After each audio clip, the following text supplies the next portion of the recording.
वो चर्चा। हाँ, वो यही तो थी मेन हाँ। इसके अंदर में कि हर व्यक्ति एक्चुअली के अंदर में जो जीवन जी रहा है वो मन का जीवन जी रहा है, और जो आत्मज्ञानी है वो चेतना के स्तर पे पहुंचा है। चेतना के स्तर पे पहुंचने का मतलब ये है कि मन को पार करके ऊपर निकल गए मन से। अब मन की जो क्रिया है उसके वो दृष्टा भी हैं, और वो ये भी देख रहे हैं उसके अंदर में से कि वो एक्चुअली है क्या। वो आत्म स्वरूप है, वो चेतना स्वरूप है, वो परमात्मा स्वरूप है, वो उसी शक्ति के अंदर में लीन हो चुके हैं। अब वो उसकी सत्ता को ही महसूस करते हैं और ये जानते हैं कि मेरे रूप में भी वही सत्ता कार्य कर रही है। और क्योंकि मन से वो पार जा चुके हैं, इसलिए हर मन के अंदर जीता हुआ व्यक्ति को वो परिभाषित कर पाते हैं।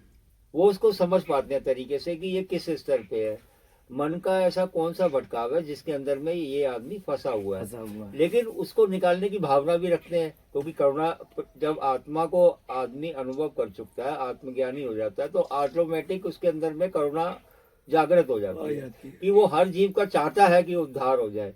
लेकिन जो मन के वश में व्यक्ति है उसको निकालना, क्योंकि निकालने से नहीं निकलेगा वो मन की जो ग्रंथि है जिसके अंदर में फंसा हुआ है, उस ग्रंथि को उसे स्वयं ही समझना होगा और स्वयं ही उससे पार होने के लिए प्रयास करने पड़ेंगे। जो निकला हुआ है वो तो उसका मार्ग बता सकता है कि उसका पार होने का उपाय क्या है, और तुम फंसे हुए कहाँ हो, वो दो चीजें बता सकते हैं। लेकिन पार उसे खुद ही होना पड़ेगा, उसके लिए प्रयास उसको खुद ही करना पड़ेगा, तभी पार होगा। महात्मा जी ने तो खुद करा तो वो खुद पार हो गए ना, लेकिन वो तुम्हें मार्ग बता देंगे, पार होने के लिए प्रयास तुम्हारा ही होगा।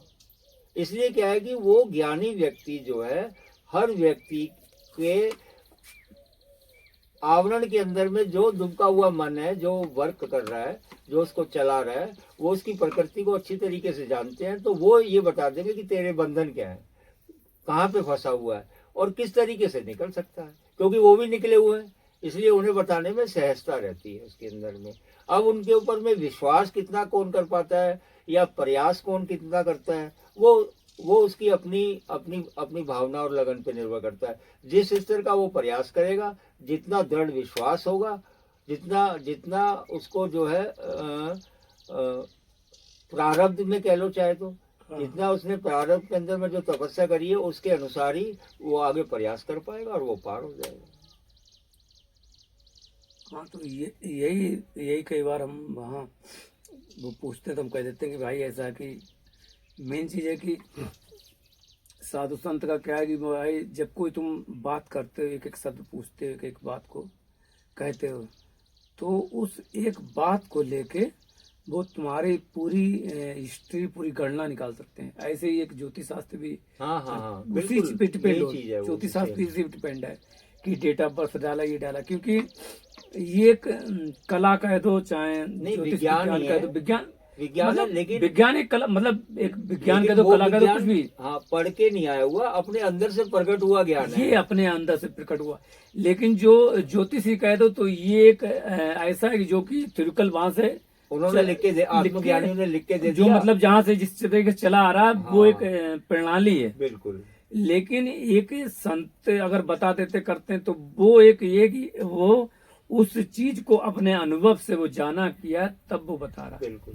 तो तभी हम उनसे कहते थे महाराज कि ऐसा कि ठीक है आपकी बातें हैं, कभी कदार बोले कोई कि आप कैसे बता दिए, हमने इसलिए बता दिया क्योंकि जो मन के अंडर में होगा वो फिर वो बता नहीं सकता। मन जब मन से परे होता है वो देखता है। पहली बात तो ये कि ना वो समझ नहीं पाएगा। हाँ, समझ भी आ रहा है भाई आपने मेरी कॉल काट दी, मेरा फोन नहीं उठाया, तो हमें पता चल रहा है। अब उसके ऊपर चिंतन कर रहे हैं ना, ऐसे नहीं कि कॉल नहीं उठाया, कॉल नहीं उठाया, हाँ ठीक है शायद हमारा अनुयायी ये चीज से हो सकता है कोई काम कर रहा है, ये भी सोच सकते नहीं। उस पर चिंतन किया, आखिर कॉल क्यों नहीं उठाया, तो फिर जब चिंतन किया तो फिर वो अंदर ने बताया कि देखो कॉल नहीं उठाया, उसके ये कारण है कि इस वजह से उसने कॉल नहीं उठाया होगा। फिर हमने सोचा कि हो सकता है कि कॉल नहीं, फिर चिंतन किया, फिर जब बात आई उससे बात की तो हमने बोल दिया, हमने भाई तुम इस वजह से कॉल नहीं उठा रहे हो, क्योंकि तुम चाहते हो कि किसी वजह से घर पे हमारे पति पत्नी को किसी खराब लग गया तो हो सकता है बाबा से हमारा नाता ना छूट जाए, हमारा जो आध्यात्मिक चीज़ है वो ना छूट जाए। तो तुम्हें डर भी है, तुम छोड़ना भी नहीं चाहते, इसलिए तुम बात करने से भी बच रहे हो और सोचते हो कि हम ऐसी जगह एकांत में बात करें जिससे कि हमारा रिश्ता बने रहे और हमारा घर में जो संबंध है, हमारा व्यवहार है, दोनों मधुर हाथों में संबंध है, लड्डू दोनों बने। दोनों हाथों में लड्डू। तुमने कह दिया, हमने कहा, भाई तुम दोनों तरफ बैलेंस बनाने की कोशिश कर रहे हो। तो वो हंसने लगता कि महाराज बाबा तुम कैसे। तो ये नॉर्म कहे तो हमारे लिए तो खिलवाड़ी नॉर्मली चीज है, क्योंकि एक बात को, सब्जेक्ट को, जैसे कभी इधर कहीं देखा होगा कि 100 व्यक्ति में सर्वे किया जाता है, तो सर्वे किया जाता है, वो निकलता है, कभी कदा झूठ भी हो जाता है, कभी कदा ज्यादातर तो सही होता है, 99% सही होता है, 1% झूठ हो जाता है। लेकिन यहाँ पे क्या है, यहाँ 100% सही होता है। अनुभव पे निकला हुआ है। हाँ, तो तुक्का लगने की बात नहीं, बात पर तो 100 सिर्फ ये है कि आपको कहना है, आपको अपना अनुभव अगर प्रकट होता है दूसरे के बारे में, वो कहना है। कभी कभार हम कह भी देते हैं तो किसी से, तो फिर क्या होता है, तो वो उस बात को स्वीकार नहीं करते। तो सहम आ जाता है ना। हाँ, तो नहीं, अहम की नहीं, और किसी वजह से वो भी हम जानते हैं। तो किसी बात को हमने कहा कि भाई ऐसी बात है, उन्होंने कहा नहीं ऐसी बात नहीं, सही है बाबा जी, महाराज मानते हैं, आपको गुरु मानते हैं, लेकिन ये बात नहीं, वो तो ऐसी, क्योंकि जो मन है वो स्वीकार नहीं करना चाहता उस बात को, और स्वीकार करेंगे लेकिन वो बाद में करेंगे जब रो पीट लेंगे, जब देर हो जाती रो पीट लेंगे तब करेंगे स्वीकार, और तब कहेंगे कि पहले कहा था, अरे ध्यान नहीं, गलती हुई, क्या कर। तो मन के साथ एक जबरदस्त, मन कहे, मन के साथ नहीं, मन अपने साथ खुद जबरदस्ती करता है, वो स्वीकार नहीं करने, वो सहज रूप से होने नहीं पड़ता है। वो ये नहीं स्वीकार करता कि नहीं हमारे अंदर कमियां क्या, हमारे अंदर क्या चीजें, क्योंकि जब तक हम स्वीकार नहीं करेंगे तब तक हम उसको सुधार नहीं कर पाएंगे। तो सबसे मेन चीज है कि उन चीजों को सुधार करना। जिस दिन हम उन चीजों को सुधार कर लेते हैं तो ये समझो वो सुधरने लगती हैं। अगर हम सुधारना चाहें तो, और नहीं सुधारना चाहें तो फिर कोई नहीं सुधार सकता। ये बात ध्यान रखना, ये चीज है। क्योंकि अगर केवल गुरु को सुधारने से ही अगर शिष्य सुधर जाता तो इतने गुरु हुए आज तक, सारे संसार ही सुधर गया होता। सभी, हाँ सही कह रहे हैं, सारा संसार सुधरा हुआ होता। आज सारा संसार बिगड़ा हुआ क्यों है? क्योंकि उपाय पूछने वाले तो हजारों है, बल्कि लाखों है, लेकिन उन उपायों को करने वाले बिल्कुल उंगलियों पे नहीं है, उंगली गिनती पे, क्योंकि वो करना कठिन है ना। मानना बहुत आसान है। आपने समझाया, मैंने हाँ हाँ करके सारी बातें मान ली, हाँ जी ठीक कह रहे हो महाराज जी, गुरु जी बिल्कुल सही कह रहे हो। और संध्या को जो है पत्ता खेल रहे हैं, दारू पी रहे थे, क्या करेंगे फिर की बात है। अब उनके ऊपर में आपको आचरण में लाना पड़ेगा। जब तक आप आचरण में नहीं किसी भी सिद्धांत को लेके आओगे तब तक आप ऊपर उठ ही नहीं सकते। कोई उपाय ही नहीं है किसी का भी। भगवान जी भी आगे ऐसे करके उठाएंगे तो तुम नहीं उठोगे। सही बात है, यही तो है लोगों में, लोग करना नहीं चाहते है सरल ही, ज्यादा कठिन नहीं है। लेकिन आप पहले उसके लिए अंदर से जो है दृढ़ प्रतिज्ञा तो करो उसके अंदर में कि भाई मुझे ये करना है। जैसे आपके जीवन में भी कैसे हुआ, इस तरीके से आपने भी दृढ़ प्रतिज्ञा करी कि भाई मुझे तो ये काम अपने जीवन के अंदर में करना ही है, चाहे मेरा कुछ भी बने, कुछ भी बिगड़े।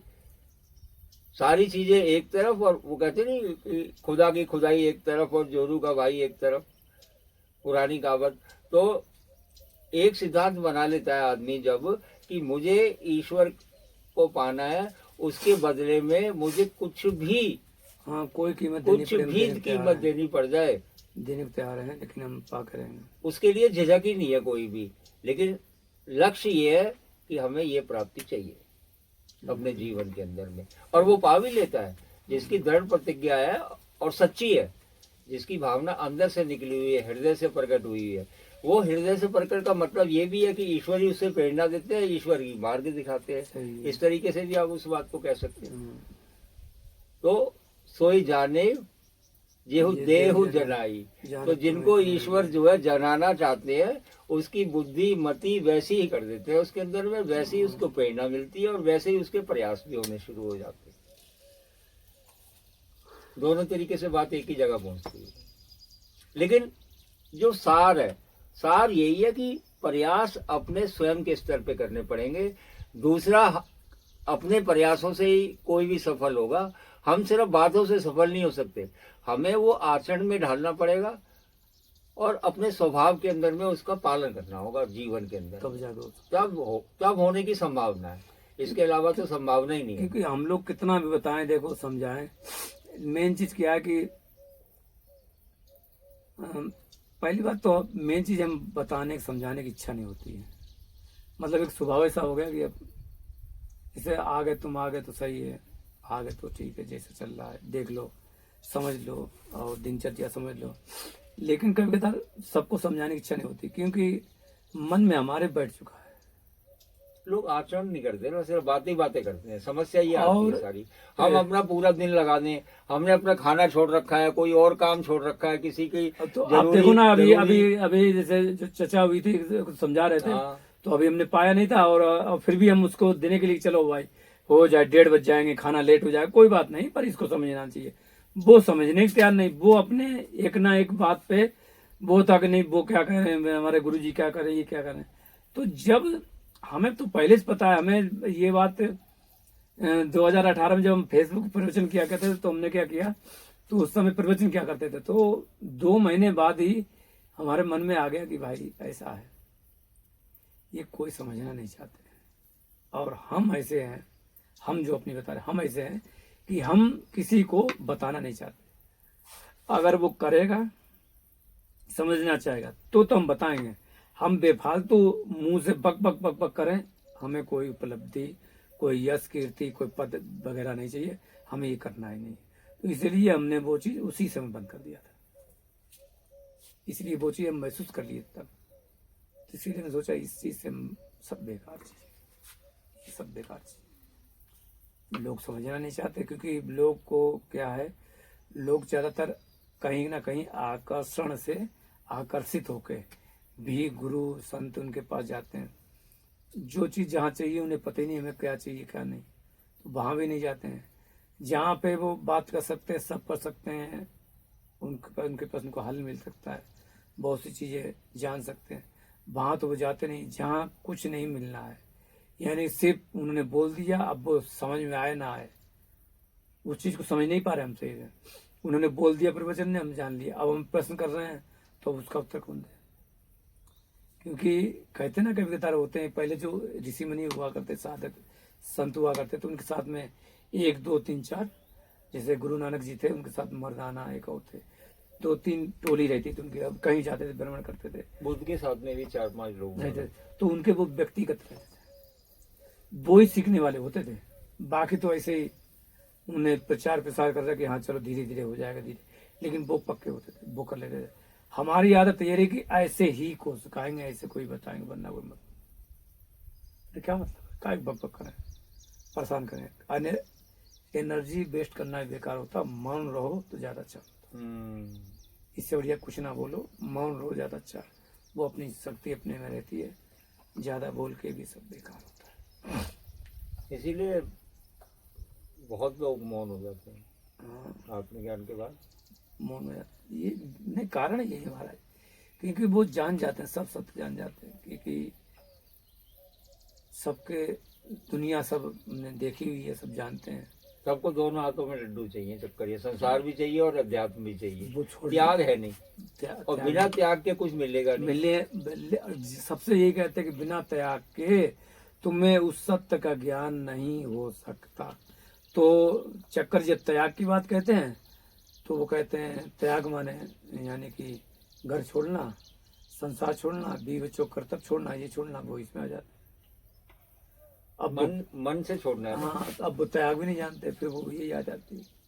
भाई एक स्थिति हो जाए, ये हो जाए, तो तब तो छोड़ दो। मेरे अंदर भी क्या हुआ था महाराज जी, आज से 5 साल 6 साल पहले की बात है। वैराग्य तो था ही, अपना साधना में बैठा करता था, काम भी मेरा बिल्कुल छूट गया था, मेरी इच्छा नहीं होती थी।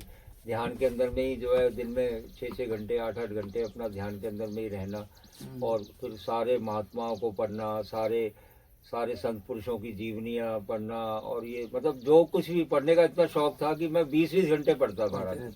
24 घंटे में से 20-20 घंटे कुछ ना कुछ पढ़ता ही रहता था, और सिर्फ धार्मिक। और फिर जब ध्यान घटा, और ध्यान घटने के बाद में तो फिर जो है ध्यान से रिलेटेड ओशो मिले। ओशो को मैंने 3 साल तक 20-20 घंटे लगातार पढ़ा, मानोगे? माने क्या पढ़ाई है? पहले अब जब हम ही 24 घंटा सुनते रहे तो तुम्हें नहीं मानेंगे। हाँ, हम पहले सोते सोते सुनते हैं। पहले किताबों के अंदर में आई, फिर आती थी वो क्या कहते हैं उनकी वो कैसेटें, हाँ, कैसेटें लेके आया, फिर आती गोल थी वाली सीडी, सीडी। सीडी।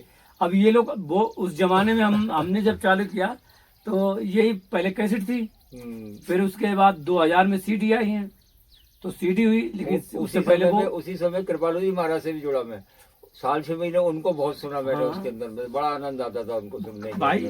आदमी जो प्यासा होता है तो वो हर जगह से पाने की कोशिश करता है, सोचता है जहाँ भी मिलता है, जहाँ भी ये लगता है ना हृदय से बात प्रकट हो रही है और प्योर अध्यात्म की बात है, तो ऑटोमेटिक उस तरफ के अंदर में अपने आप लगाव हो जाता है। जिज्ञासु है तो वो खींचेगा, अपने आप खिंच जाता है। और जो जिज्ञासु नहीं वो नहीं खींच पाएगा। मेन चीज है, छूट जाती है ना। जैसे ही आपकी जिज्ञासा इधर लगती है ना, उसके अंदर में ऑटोमेटिक आपको छोड़ना नहीं पड़ता कुछ भी, वो सहजता से छूटता वो चला जाता है अपने आप ही, आपका लगाव ही नहीं रहता किसी भी तरफ के अंदर में। लेकिन एक जिज्ञासु ही पाता है, बिना जो जिज्ञासु ने वो नहीं पाता। वही तो है, अंदर से जब तक उसको प्रेरणा नहीं होगी और दृढ़ संकल्प नहीं होगा। और बल्कि मेरा संकल्प तो एक टाइम पे इस स्थिति के अंदर में आ गया कि मैंने ईश्वर, मेरे जीवन की जो आखिरी सांस होगी ना, उस सांस तक मैं आपके लिए ही चलूंगा। जागृति मेरी हो ना हो, कब हो, कैसे हो, ये आपका काम है। मैंने अपना जीवन आपको सौंपा है, और मैं अपने इस जीवन को के लिए प्रतिज्ञाबद्ध हूं कि मैंने अपना जीवन की आखिरी सांस भी आपके लिए ही चलना है, आपके लिए ही प्रयास करना है, आपका ही चिंतन करना है, आपका ही विचार करना है। जो भी मेरे से हो सकेगा वो सिर्फ और सिर्फ आपके लिए होगा, आखिरी सांस तक होगा वो भी। सही। ये मेरे जीवन का। अभी मिसेज कहने लगी अभी तो आप बनारस से आए हो, अभी वहाँ चल दिए, अब यहाँ बिटिया का एग्जाम है, सारे के सारे घर के इतने काम फैले हुए हैं, उसके अंदर में से रात का काम भी इस समय बढ़ा हुआ है, नाइट वाला काम भी ना लोड ज़्यादा हो रखा है। तो मैंने कहा भाई ऐसा है, देखो मैं तो अपनी ईश्वर से प्रतिज्ञा कर चुका हूँ, आप लोगों की भी सेवा मैं इसलिए कर, उसमें से समय निकाल रहा हूँ, उस प्रतिज्ञा में से। मेरी प्रतिज्ञा तो वो है कि मैंने अपना जीवन उनको सौंप चुका हूँ। सही है, बिल्कुल। अब उनके जीवन, उसमें से वो जीवन उधार लेके आपके तुम्हें दे रहे हैं। अब तुम ये कह रहे हो कि नहीं हमारा जीवन, आपके प्रति जो दायित्व है मेरा, उसको मैं चाह रहा हूँ कि वो भी इस स्तर पे पहुंच जाए कि आप ये ना कह पाओ यार हमारे साथ के अंदर में कुछ गलत कर गया। क्योंकि गलत अगर किसी के लिए जरा से भी रत्ती भर होता है ना हृदय में से, तो हृदय अंदर से गिलानी पैदा करता है, महसूस कर लेगा। तो हृदय ये कहता है कि अगर तू किसी का भी सहयोगी हो सकता है तो सहयोग कर, लेकिन उसके लिए भी जिसका जीवन तूने पहले प्रतिज्ञा कर रखी है उससे क्षमा मांग के और उसके सामने खेद प्रकट करते हुए, या उसकी परमिशन लेके। क्योंकि कर तो हम अपनी वादा खिलाफ ही रहे हैं ना यहाँ काम करके तुम्हारे साथ में, लेकिन उसके लिए भी हम उनसे क्षमा प्रार्थी करके ये कह सकते हैं कि अभी बच्चे अबोध हैं, इनकी शादी नहीं हुई, इनकी शादी से ये मुक्त हो जाए, इनका अपना जीवन बच जाए, उसके बाद में ना तो ये हमें पूछेंगे, ठीक है, और फिर हमारा उसके बाद में कोई वो दायित्व। देखो एक समय ऐसा था महाराज की जो लोग अपने उनको समय देते हैं परिवार वालों को, हम हकीकत बता रहे हैं, और आप सब लोग रियलाइज करेंगे ऐसा होता है कि आपने खूब बच्चों को पाल पोस के बड़ा किया, सब कुछ किया, लेकिन आज का ज़माना ये कि शादी भी नहीं करना होता है, वो अपने आप मनपसंद शादी करते हैं। लेकिन जब भी वो अपना घर बसाते हैं, अच्छा अपने समझ से है तुम्हारी समझ से, तो वो क्या करते हैं, वो एक अपनी अलग दुनिया बसाना चाहते हैं, और उस दुनिया में वो तुम्हारा इन्वॉल्वमेंट नहीं जाते। वो इतने मतलब बिल्कुल कहें तो पारदर्शिता वाले होते हैं, इसको पारदर्शिता भी कह लो चाहे इसको बदतमीजी भी कह लो, कि वो इतने मतलब उसमें मिलावट नहीं, इतने वो जल की तरीके से पारदर्शिता वाले हैं, साफ कहते कि ऐसा है मम्मी पापा, तुमने तो अपनी जिंदगी जी ली, अब हम क्या करें, तुम्हारी वजह से अपनी जिंदगी खराब करें क्या? तुम्हारी वजह से हम अपनी पत्नी से लड़ाई करें, ये कर क्या मतलब है? तुम तो अपनी जिंदगी जी रहे, मेरी जिंदगी क्यों खराब कर रहे हो? वो ये भी कह लो कि उनकी इतनी पारदर्शिता है कि साफ साफ कह रहे हैं ये पारदर्शिता है, और एक तरीके से बदतमीजी भी है। तो बेशर्मी, तो दोनों हमने बात करी कि वो इतने अच्छे हैं बच्चे कि साफ कह देते हैं, लेकिन माँ बाप इतने बदतमीज टाइप के हैं या मोहमाया में हैं कि बेचारे माँ बाप यही सोचते हैं कि यही मेरा जीवन है, कि उनके लिए किया है।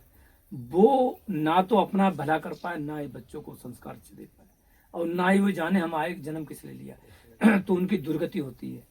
तो कभी कभी कहते हैं अरे माँ बाप को सता रहे, माँ बाप नहीं सता रहे, उन्होंने अपना रास्ता नहीं चुना, ये माया फिर उनको प्रताड़ित कर रही है। देखो तुम्हें अपना चुनना था रास्ता, तुमने नहीं चुना, अब तुम्हारे साथ हम जो करेंगे तुम्हें ध्यान रखना। इसीलिए पुराने समय के अंदर में हमारे सनातन की ये पद्धति रही है हाँ, कि एक समय के बाद में आपको वामप्रस्थ लेना ही लेना है। लेना ही उसके अंदर पड़ेगा। में एक निश्चित पद्धति थी पहले से, वो इसीलिए थी, इस चीज को जानते थे ना कि बुढ़ापे में जो दुर्गति होगी उस दुर्गति को अपनी तपस्या में बदल दो, तो आपका जीवन सफल हो गया ना।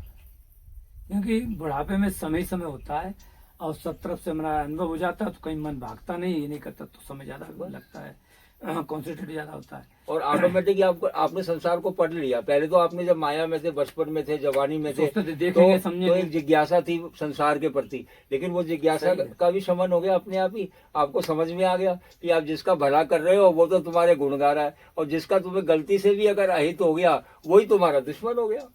सही बात है। दुश्मन बनाने थोड़ी पड़ता है, आप जरा सा अहित करके देख लो उसका, वही आपका दुश्मन बन जाएगा। कोई भी ले लो, जिसका जब तक हित करते रहोगे तब तक वो तुम्हारा है, तब तक वो तुम्हारा। तो जब ये संसार की पद्धति समझ आ गई तो सहज ही वैराग्य उत्पन्न हो जाता है आदमी के अंदर में। यही चीज है कि पर क्या करें कि वही बात है, ये हम बातें जो इसे आप व्यक्तिगत जो करें वो कहें, वो एक तरीका ये कि वो बिल्कुल सही बात निकलती है, लेकिन पर चक्कर ये है कि वो मानते नहीं है। अब उनको मिठास लगा के, चटनी लगा के, वैसे लगा के, वो होता ही नहीं ना, कर ही नहीं पाएंगे हम लोग। वो उस तरीके से आज तक बताया नहीं, आज तक किया नहीं। भाई जो चीज नहीं है तो हो, नहीं है तो नहीं है, हो नहीं वो सकता। बनावटी होगी ना, बनावटी हो ही नहीं सकता ना अब कुछ। अब बनावटी की कोई गुंजाइश ही नहीं बची हुई। अब तो जो है सामने है, अच्छा है बुरा है जैसा है।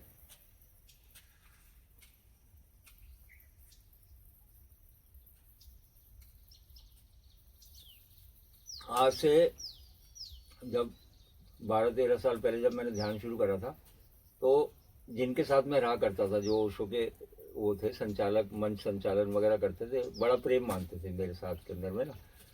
मेरे पास उस समय पैसे भी नहीं हुआ करते थे, तो वो और सबसे शुल्क लेते थे मेरे से, मेरे को बिना शुल्क को बुलाते थे कि राजेश तेरे से पैसे के लिए कोई टेंशन नहीं, अपना आओ, जितना टाइम रहना रहो, जो खाना पीना खाओ, जब तक इच्छा हो तब तक रहना हो तब तक रहो, कोई शुल्क नहीं, कोई चार्ज, शिविर ना भी हो तो भी आ सकते हो, इतना तक परमिशन। और मुझे अपने साथ के अंदर में गाड़ी में बिठा के ले जाते। वो ओशो जहाँ वो रहा करते थे, वो उसके अंदर में उनका घर, उनका स्कूल, और उनकी जहाँ वो तपस्या करते थे, पुल वगैरह जहाँ से छलांग लगाया करते थे, जहाँ पे बचपन के अंदर में, वो सारी चीज़ें हम गाडरवाड़ा पूरा घूम के आए, पूरा घुमा के 2-3 दिन का टूर बना के। कहाँ पे है?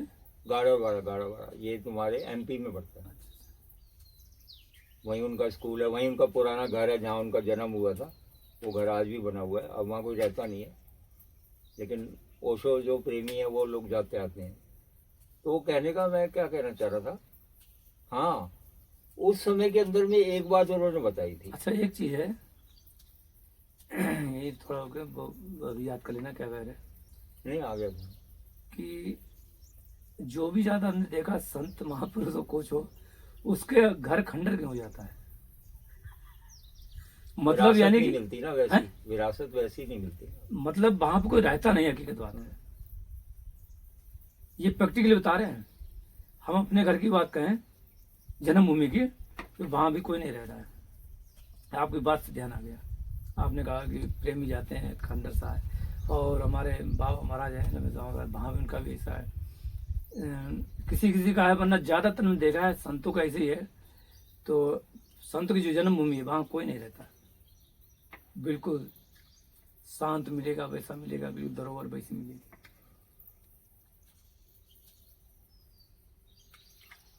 हाँ कुछ कह रहे थे भी। उस समय 10 साल पहले के आसपास के अंदर उन्होंने एक बात बोली थी। उन्होंने बोला था जीवन के अंदर में अगर आप सत्य पाना चाहते हो ना, तो एक नियम बना लो कि झूठ मत बोलो। अगर गर्दन भी कट रही है ना आपकी, तो उसको बोलो सत्य ये है, तेरे को गर्दन काटनी है, काट दे। और ये चीज मेरे को पता नहीं क्या ऐसी भाग गई कि मैंने प्रण कर लिया कि जीवन के अंदर में बोलूंगा तो सत्य बोलूंगा, नहीं मौन रह जाऊंगा। नहीं बोलना है, जहाँ नहीं बोल सकते नहीं बोलना है। और उसने मेरे को ना बहुत उठाया, उसने मुझे जो है अंदर से इतनी विल पावर दी, इतनी मजबूती दी ना, जिसे कह सकते हैं अध्यात्म में टिके रहने के लिए। मतलब जिसे पावर के रूप में इस्तेमाल कह लो, आत्मबल कह लो, या कुछ भी कह लो, उसने मुझे ऊपर उठाने के अंदर में बहुत काम किया सच्ची। और इससे क्या है कि आपकी खुशामद करना खत्म, क्योंकि खुशामद तो आप तभी झूठ में जानी पड़ेगी ना, बिना झूठ मिलाए तो खुशामद होगी नहीं।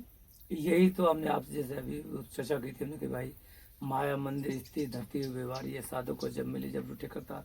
हमने कि भाई वो राहुल तो बोला नहीं, राहुल ऐसा है भाई, तुम्हें तो खुशामद करनी, तुम्हारा करता रूठ गया, तुम झूठ किसी बोल रहे। हम नहीं बोल सकते, हम नहीं बोलना चाहते, हो ही नहीं सकता, क्योंकि हमसे अगर तुम रूठना चाहो रूठ जाओ, हमें कोई मतलब नहीं।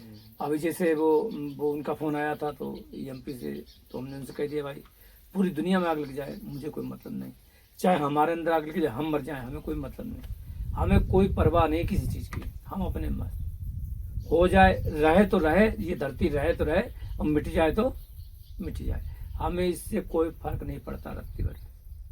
हम अपने बिल्कुल मस्त। पर लेकिन ये बात समझ किसी की नहीं आएगी। हर एक आदमी उल्टा ही मतलब निकाल के चलेगा, लगता है ये तो महात्मा ही ना आते गए, तो महात्मा में तो करुणा होती है, दूसरे का उद्धार करे चाहेंगे, जी करे चाहेंगे, बुक 50 बात है वो और सुनावेगा, गलत वो समझ ही नहीं पाएगा हम क्या करें, समझ ही नहीं सकता महाराज। ये वो स्तर भी तो चाहिए ना, उसकी बुद्धि का भी तो स्तर चाहिए ना इस बात को समझने को। अब मन के स्तर पे कोई समझना चाहे कहाँ से समझेगा।